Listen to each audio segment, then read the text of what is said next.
कबीर साहब ने एक बार कहा, बिनु भोजन पानी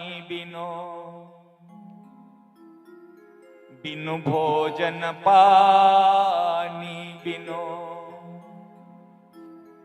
उदर मचावे क्रांति, उदर मचावे क्रांति। चूहे कूदने लग जाते हैं ना, अगर भोजन करके आए, पानी नहीं पिए, पानी पिए लेकिन केवल पानी पिए, भोजन नहीं किए, तो पेट में चूहे कूदने लग जाते हैं। एक आंदोलन सृष्टि हो जाती है, अंदर में भीतर का आंदोलन चलता है। उदर मचावे क्रांति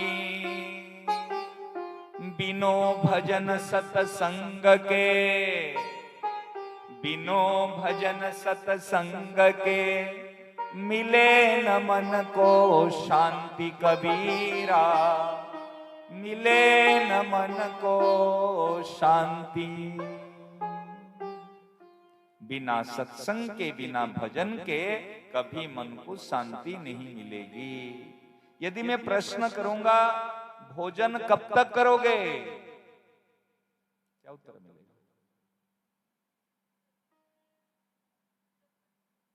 जब तक।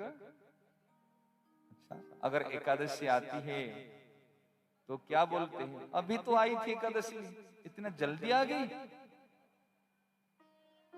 फलाहार तो लेते हैं लेकिन अन्नहार की कितनी याद आती है। अरे एकादशी कितनी ज्यादा भूख लगती है, नहीं?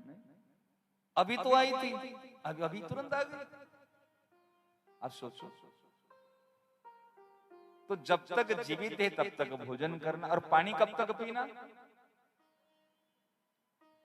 एक समय अगर भोजन पानी नहीं होते तो क्या हालत होती?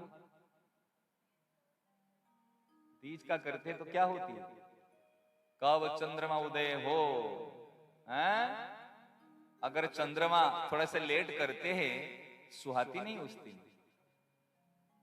तीज का वक्त। तो भोजन पानी के बिना हमारी दशा क्या होती है, हम जी नहीं सकते।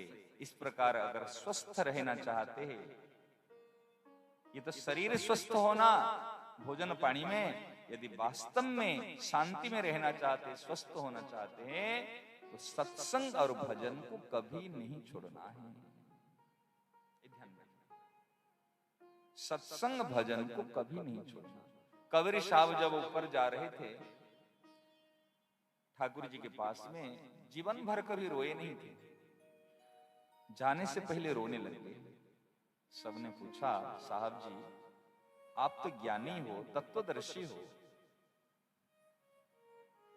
आप रो रहे क्यों?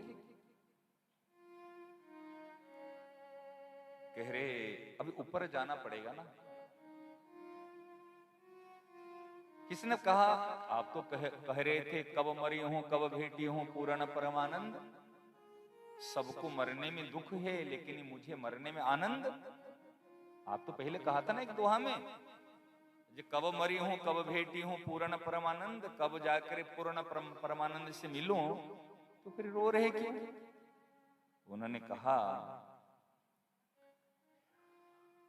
ऊपर में तो परमानंद मिलेंगे, भगवान मिलेंगे, लेकिन ऊपर में सत्संग नहीं मिलेगा।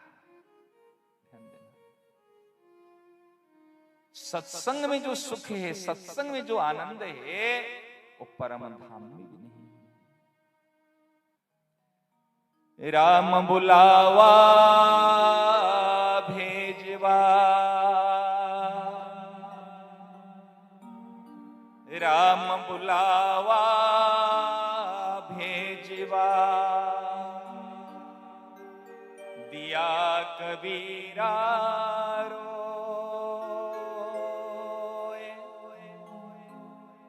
जो सुख है सत्संग में, जो सुख है सत्संग में, ओ बैकुंठ पे नाई कबीरा, ओ बैकुंठ पे नाई। ये सत्संग में जो सुख है, जो आनंद है, वो बैकुंठ पे नहीं है, इसलिए मुझे रोना आ रहा है, मुझे सत्संग छोड़ के जाना पड़ेगा। और हम लोग कैसे सत्संग में बैठे, अगर किसी का फोन आ गया, छोड़ो चलो।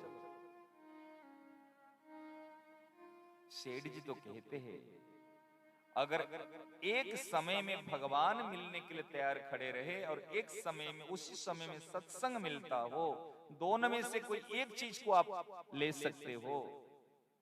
जो वास्तव में सत्संग प्रेमी, जो वास्तव में बुद्धिमान, वो भगवान को छोड़ सकता है, लेकिन सत्संग को छोड़ेगा नहीं। जिसके जीवन में सत्संग मिल गया, वो ईश्वर को कहते ना मान सकता है, ईश्वर का भजन कर सकता है। बिना सत्संग से भजन नहीं होगा। भजन न होई संग बिनो, सत्संग के बिना भजन नहीं होगा। भजन न होई संग बिनो, भजन बिनो नहीं प्रेम, भजन बिनो नहीं प्रेम।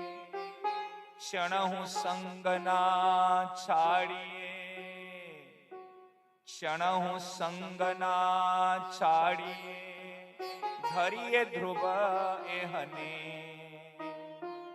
धरिए ध्रुव एहने। भले सब कुछ छूट जाए, लेकिन जीवन में सत्संग नहीं छूटना चाहिए। ये ध्यान रखना चाहिए। चलिए।